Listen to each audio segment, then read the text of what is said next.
आपका बहुत बहुत धन्यवाद।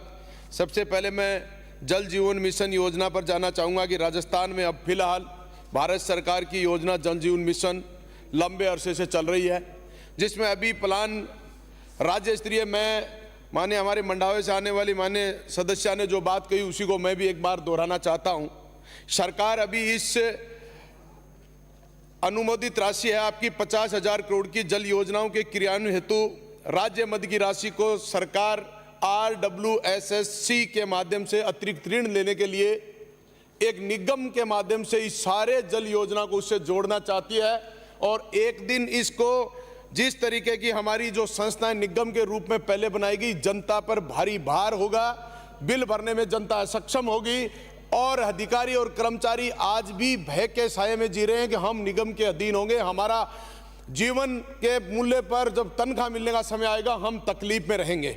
इसको निश्चित रूप से सरकार, माननीय मंत्री महोदय, इसको सुचारू रूप से नहीं किया जाना चाहिए। दूसरा मैं कह रहा जल जीवन मिशन में मैं मेरे विधानसभा क्षेत्र पर आना चाहता हूं। जल जीवन मिशन में मेरे विधानसभा क्षेत्र में PSP योजना से पहले पानी दिया जा रहा था। 2016-17 में ये योजना आई थी और उस PSP योजना को जल जीवन मिशन से जोड़ दिया, जिसमें ना स्टोरेज है, ना भंडारण की व्यवस्था रही, ना और नया पंपिंग स्टेशन लगाया गया और लाखों की संख्या में, हजारों की संख्या में कनेक्शन जोड़ दिए गए, जिससे उसमें पानी पहुंचना बहुत मुश्किल है। इसमें न कार्य अभी तक अधूरा पड़ा है। ठेकेदार पर पेनल्टी लगा दी 6 करोड़ की, जनता को उससे क्या लाभ होगा? पेनल्टी सरकार के खाते में आ गई, जनता को कार्य पूर्ण नहीं होने के कारण जल जीवन मिशन का लाभ नहीं मिल रहा है।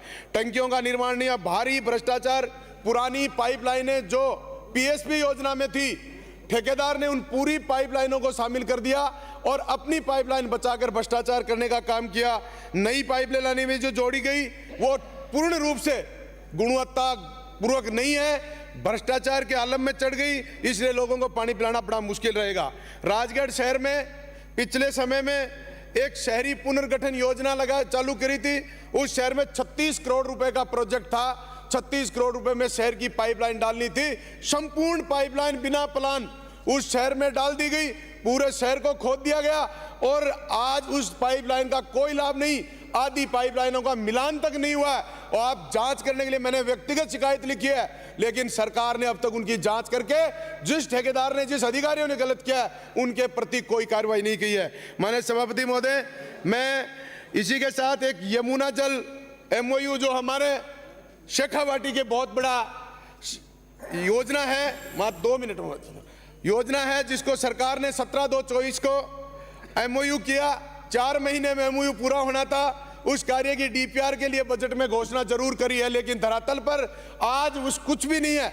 हरियाणा सरकार तो मना करने के लिए तैयार बैठी है और मैं तो पहले भी कह चुका, आज फिर कह रहा हूं, अगर आपके समय रहते इस 4 महीने में कुछ नहीं कर पाए तो हरियाणा में सरकार बदल जाएगी और आपका MOU फेल हो जाएगा और हमारे राजस्थान शेखावटी के लोगों को लाभ नहीं मिल पाएगा। सभापति महोदय, एक मेरा बहुत बड़ा सलाह देना चाहता हूं सरकार को।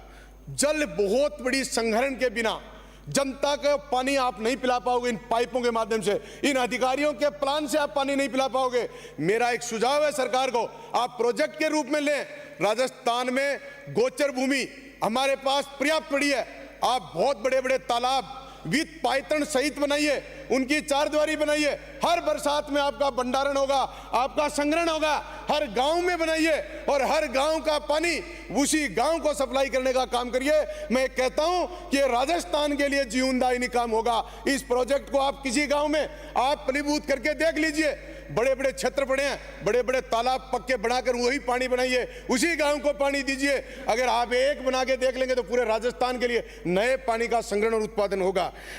महोदय, मैं मेरे विधानसभा की एक छोटी सी समस्या मैं कह रहा हूं, आपके जो प्रोजेक्ट हैं हमारे रेगुलर ये एक्शन है, एक ही मिनट में बस, हमारा रेगुलर एक्शन, प्रोजेक्ट का एक्शन और आपकी NLT कंपनी, NCI कंपनी, इनको आपने टुकड़ों में बांटकर एक ही विभाग को, एक ही तहसील को आपने 4 टुकड़ों में बांट रखा है, जिसको भी कहते हैं जिम्मेदारी से पल्ला झाड़ने की कोशिश करता है। इसलिए मैं कहता हूं मेरे उपखंड पर एक्शन ऑफिस है, पूरे के पूरे कार्य एक्शन ऑफिस राजगढ़ के अधीन दिए जाए, कहीं विभागों में अलग अलग नहीं बांटे जाए। ये बहुत बुरा हालत है भाई। हाँ बोलो।